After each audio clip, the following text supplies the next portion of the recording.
Okay, well, thank you so much for taking the time to just review that paperwork and ask the questions that you did.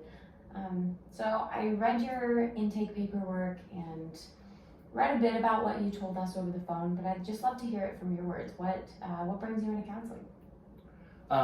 So I think just recently I went through just a psychological kind of evaluation that recommended that I find a counselor.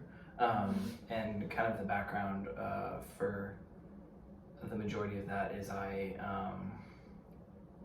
just suffer, as you can see, just a lot of nervous tics where I will kind of bounce my legs a lot or just picking my thumbs, especially in social situations, chew the insides of my cheeks, and it's just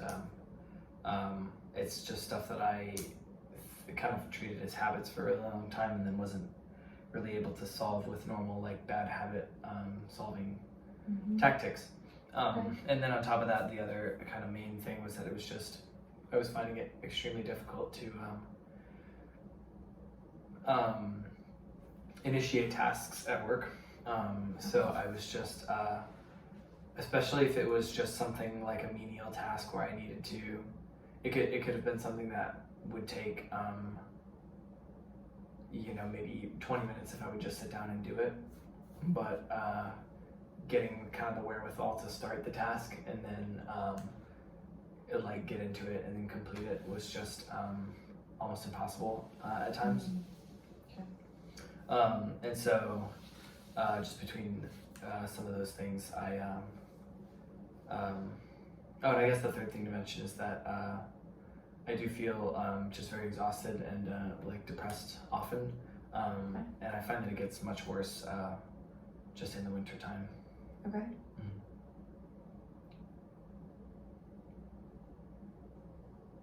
So how long would you say that this anxiety, we'll start with that, how long would you say you've experienced that for?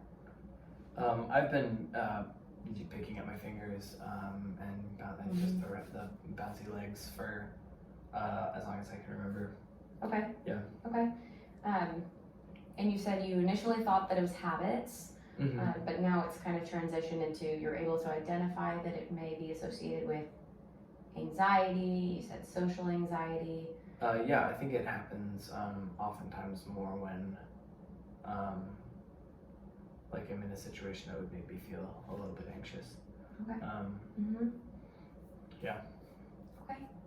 And what are some of those situations that you feel particularly anxious in? Just maybe going out for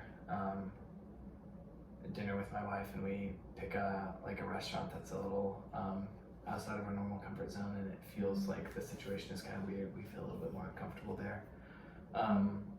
Or going to counseling and kind of having that process of someone talk through and ask questions is stressful. Obviously, the normal kind of stressful situations, like if I'm getting ready for a presentation at work or something. But anything where there's a large group of people that are not kind of family type people, it becomes sort of like that, yeah. Okay, so tell me a little bit more about your family. You said family type people. So tell me who that would include, and then, how do you notice that you act different around them versus, strangers or acquaintances? Yeah, so I guess the people that I'm kind of thinking about would be my wife, my immediate family, my parents and brothers, and my friends that are the type of friends that you can kind of, I don't know, maybe the type of friends that you could just always go to their house and not have to firmly make plans kind of a thing where just people you really feel like you can kind of be yourself around, I guess. Feel like you can really just relax around. Okay. And so you feel like those people, the people that really understand you, the people that you can just relax around, whether that's family or your friends, you feel like those anxious symptoms kind of go away a little bit more? I think so. Yeah, I think that I've noticed that they have. Okay. I mean, there's situations, I guess, where they could come back up, like when, like we were, my friends and I were doing a role-playing game, Mhm. where we pretend to be, do job interviews for different roles, and Oh, I found that to fun. be, just quite, I found it to be quite stressful. I mean, not like it was very Okay. fun, but it was also like the type of thing that, like my, I'm sure my thumbs were bleeding after that. It's the type of thing that would make my, make me start to nervous sweat and stuff. So. So a lot of the time it sounds like if you're on the spot, or if you have a lot of attention on you, or if you have a certain amount of expectation on you, that's when your anxiety really starts to kick in. I would say so, yeah. Okay. Well, that makes sense. And again, I just want to thank you for being brave and taking that step to come to counseling, because that's not easy.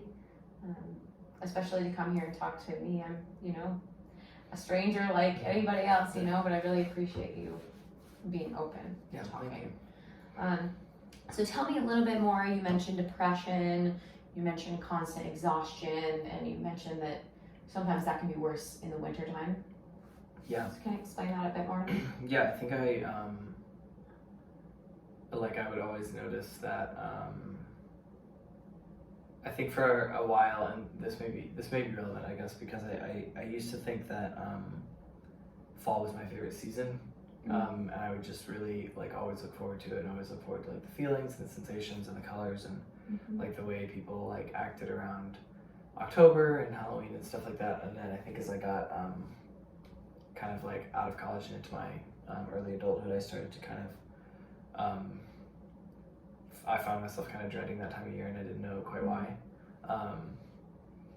And I think it was because I think for a good period of time there, I was very I just would slow down a ton in the wintertime, and I would feel I think part of it was I would just feel tired all the time, and I would feel like there was sand in my eyes all the time, and I just couldn't I just always needed to be asleep, and I just didn't feel like things were exciting at all, or interesting.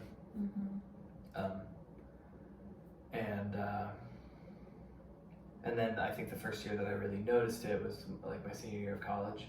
And as I was kind of starting to think through it and understand it, April rolled around, and I just remember having the feeling oh wow, I can, and I was also making a lot of changes in other areas of my life at the time, which I think probably had some contributing effect, but I just remember having the thought oh wow, I feel like I can see colors again, or I can enjoy colors again. And so that was, I mean, maybe at that point in time I was oh, seems like it's classic seasonal seasonal depression. So. Okay.